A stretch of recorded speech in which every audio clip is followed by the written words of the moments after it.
berapa ini Sat? 1, 2, 3, 4, 5, 6, 7, 8, 9, 10, 11, 12, 13, 14, 15, 16, 17, 18, 19, 20, 21, 22, 23, 24, 25, 26, 27, 28, tambah satu lagi lam alif ya, mim nun lam alif ya, baru waw ya, sini ada lam alif. Oke.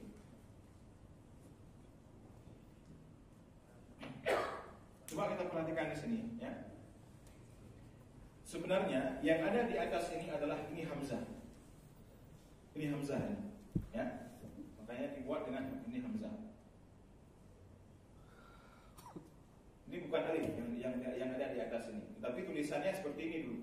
Ya, hamzah itu dulu tidak ada tulisan. Dia ambil punya alif, ya. Kemudian kalau ini hamzah, mana alif? Lam alif. Di sinilah alif. Ini alif. Ini lam, ini alif. Ya, makanya kalau ada misalnya kita lihat huruf hijaiyah itu yang ditulis tidak ditulis lagi lam alif. Ada orang yang tidak lagi tulis lam alif. Kenapa? Karena katanya lam sudah ada di sini. Alif sudah ada di atas. Ini bukan alif. Ini hamzah. Ya, ini hamzah. Tetapi ya, karena untuk membedakan antara alif dengan antara hamzah dengan alif, karena tulisannya sama-sama satu garis, ya. Maka ini dari mana asalnya? Ya, oleh Syekh yang ahli yang letakkan baris ini, Syekh Khalid Hajjaj bin Yusuf. Bukan Hajjaj, Abdul Aswad. Abdul Aswad Ad-Duwali. Okey. Oleh Abdul Aswad Ad-Duwali ya, untuk membedakan antara alif dengan hamzah, maka beliau berikan tanda pada alif, pada hamzah. Apa beliau berikan tanda? Kata beliau ya, yang paling dekat pengucapannya dengan alif ya, dengan hamzah adalah huruf ain. Maka beliau potong ini kepala huruf ain. Ya, beliau taruh di atas kepala, di atas alif ini sehingga menjadi hamzah ini. Nah, itu dia dasar daripada perbedaan antara alif dengan hamzah, dengan hamzah. Ya. Kemudian ya, kenapa juga alif ini harus berada dengan lam? Karena alif itu dia tidak bisa sendiri. Ya, tidak bisa sendiri dia. Coba kita baca ini. Alif. Itu bukan bacaannya, itu namanya. Baca ini. Tidak bisa dibaca karena alif ini huruf mat dia. Huruf mat itu tidak ada baris. Dia selalu sukun. Misalnya begini, ya kan? Dibuat mim, nun, kemudian dibuat seperti ini. Tak bisa kita baca. Makanya dia ditaruh di depan lam, diambil lam. Dia bukan lam ini lam sudah ada di sini. Ya. Kemudian kenapa diambil lam? Kenapa enggak diambil huruf lain aja? Kenapa enggak ba'a? Kenapa enggak ta'a, sa'a? Kenapa harus huruf lam? Karena yang paling setia dengan alif adalah huruf lam. Ya.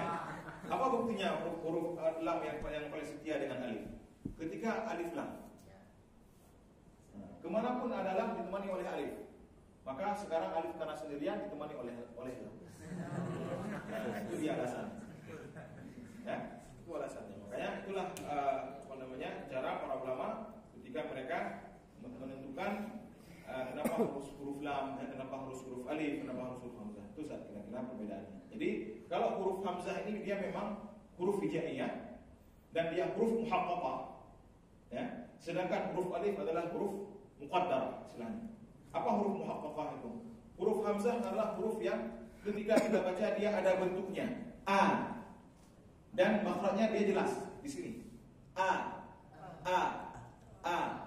Ya. Sedangkan huruf alif dia tidak ada makhraj, makhrajnya jauh sepenuh ini, sepanjang rongga mulut. Dan makhraj huruf alif ini dia ikut kepada makhraj sebelumnya. Misalnya kita mau baca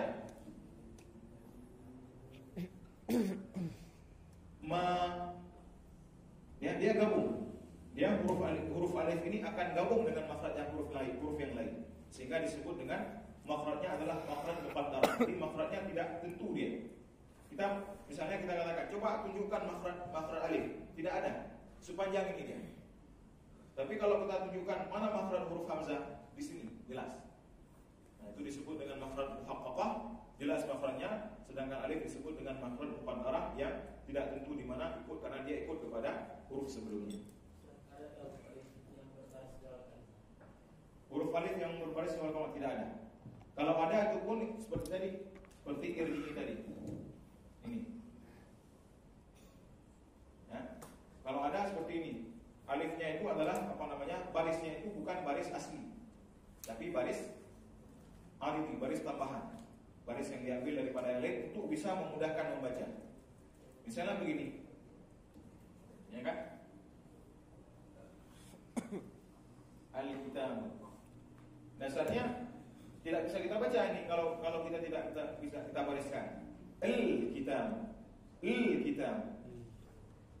Tetapi karena apa namanya? Karena ini huruf alif ya. Dan untuk memudahkan membacanya, karena dalam bahasa Arab itu tidak mungkin iltiqa'us sakinah, tidak mungkin. Bertemunya dua kata yang sama-sama sukun. Yang sama-sama sukun tidak mungkin. Iltiqa'us sakinah. Yang mustahil bisa dibaca. Al-kitab. Al-kitab. Enggak bisa. Harus kita bariskan alif, terserah pakai huruf, pakai baris apa? Al-kitab. Ya, al-kitab.